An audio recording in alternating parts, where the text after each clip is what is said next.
బెంగాల్ కోల్కతా నగరం ఆర్జీకర్ హాస్పిటల్లో వైద్యురాలపై హత్య చేసిన మానవ మృగాలను కఠినంగా శిక్షించాలని సిఐటియు నగర కమిటీ ఆధ్వర్యంలో కడప కలెక్టరేట్ వద్ద ధర్నా నిర్వహించారు. ఈ సందర్భంగా సిఐటియు జిల్లా ప్రధాన కార్యదర్శి బి మనోహర్ మాట్లాడుతూ రాష్ట్ర వ్యాప్త పిలుపులో భాగంగా కడప కలెక్టరేట్ వద్ద ధర్నా నిర్వహించడం జరిగి ఓ మహిళా వైద్యురాలపై దారుణంగా హత్య చేయడాన్ని తీవ్రంగా ఖండించారు. కఠినంగా శిక్షించాల్సినటువంటి బెంగాల్ ప్రభుత్వం సరైన సమయంలో స్పందించకపోవడం దారుణమని తెలిపారు. గౌరవ సుప్రీంకోర్టు సుమోటోగా స్వీకరించి 22వ తేదీలోపు వివరాలు ఇవ్వాలని 10 మంది డాక్టర్స్ను నియమించడం హర్షించదగ్గ విషయమన్నారు.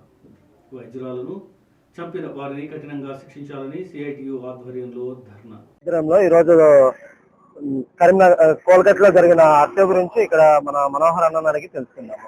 నమస్తే, మేము ఏపీటీఎస్ నుంచి వచ్చాం. ఏంటి, ఎందుకోసం ర్యాలీ చేస్తున్నారు మీరు ఇక్కడ? ప్రధానంగా మీరు మిమ్మల్ని అడిగినందుకు మీకు ప్రత్యేకంగా సిఐటిగా అభినందనలు తెలియజేస్తా ఉన్నాం.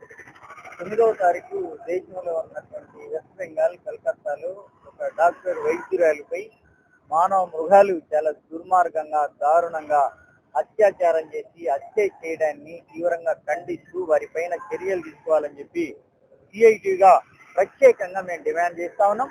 ముఖ్యంగా రాష్ట్ర వ్యాప్తంగా ఈ రోజు అన్ని జిల్లా కలెక్టరేట్ల వద్ద మండలాల వద్ద ఆందోళన చేయాలని చెప్పి సిఐటి పిలిపించింది.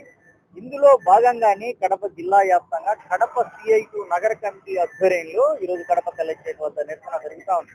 ముఖ్యంగా తృణమూల్ ప్రభుత్వం కానీ సెంట్రల్ ఉన్న బీజేపీ ప్రభుత్వం కానీ ఈ దాడి పైన మాట్లాడకపోవడం, స్పందించకపోవడం చాలా అన్యాయంగా మేము భావిస్తా ఉన్నాం.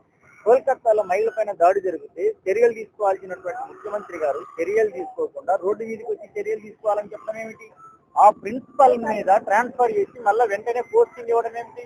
ఆ హాస్పిటల్ పైన ఆర్జేకార్ హాస్పిటల్ పైన దాడి చేయడాన్ని సిబిఐగా తీవ్రంగా ఖండిస్తా ఉన్నాం. హైకోర్టు ఏమో సిబిఐకి అప్పగించింది, సంతోషం. నిన్న సుమోటోగా స్వీకరించి సుప్రీంకోర్టు ప్రధాన న్యాయమూర్తి గారు 10 మంది డాక్టర్లతో టాస్క్ ఫోర్స్ కమిటీ ఏర్పాటు చేసి రేపటి లోప 22వ తేదీ లోపలికి వెంటనే రిపోర్ట్ చేయాలని స్వీకరించడం చాలా